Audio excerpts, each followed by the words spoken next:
শ্রী চৈতন্য ভাগবত মধ্যখণ্ড একাদশ অধ্যায়ের সার সংক্ষেপ। শ্রী নিত্যানন্দ প্রভুর চরিত্র বর্ণন। এই অধ্যায়ে বর্ণনা করা হয়েছে যে শ্রী নিত্যানন্দ প্রভু বাল্যভাবে শ্রীবাস ঠাকুরের গৃহে অবস্থান করছিলেন। শ্রীবাস ঠাকুরকে পিতা ও মালিনী দেবীকে মাতা মনে করতেন। নিত্যানন্দ প্রভু তার অচিন্ত শক্তি বলে মালিনী দেবীর স্তনে দুগ্ধ ক্ষরণ করাতেন এবং বাল্যভাবে সেই স্তনদুগ্ধ পান করতেন। কোনোদিন নিজের হাতে খেতেন না। পুত্রজ্ঞানে মালিনী দেবী নিজ হাতে ভোজন করাতেন। শ্রী চৈতন্য মহাপ্রভু শ্রীবাস ঠাকুরকে নিত্যানন্দ প্রভুর এই তত্ত্ব কথা বাইরে প্রকাশ করতে নিষেধ করেছেন।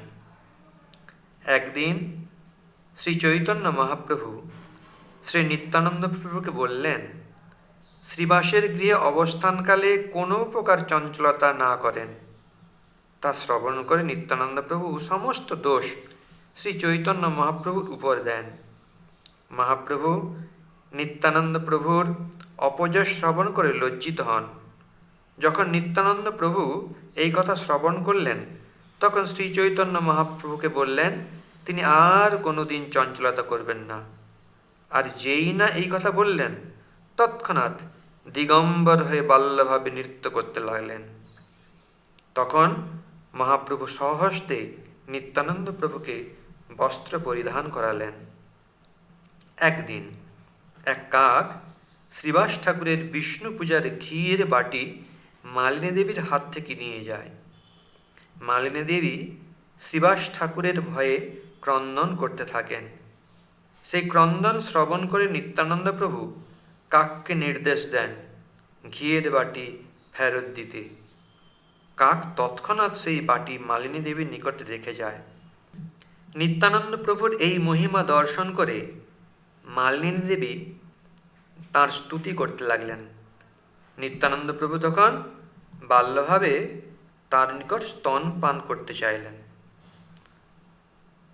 শচী মাতার সন্তুষ্টি বিধানের জন্য শ্রী চৈতন্য মহাপ্রভু একদিন বিষ্ণুপ্রিয়া দেবীর সঙ্গে বসে তাম্বুল সেবা করছিলেন। তখন হঠাৎ নিত্যানন্দ প্রভু দিগম্বরভাবে সেখানে এসে উপস্থিত হন। মহাপ্রভু এই অবস্থার কথা জিজ্ঞাসা করায় নিত্যানন্দ প্রভু বাল্যভাবে বিপরীত উত্তর দিতে থাকেন।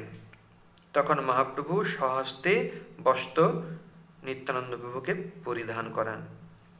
নিত্যানন্দ প্রভু শচীদেবীর নিকটে খেতে চান। শচীমাতা 5টি ক্ষীরের সন্দেশ দেন। একটি সন্দেশ খেয়ে বাকি 4টি ছুঁড়ে ফেলেন এবং আবার চান। তখন শচীদেবী ঘরে ঢুকে দেখেন সেই 4টি সন্দেশ।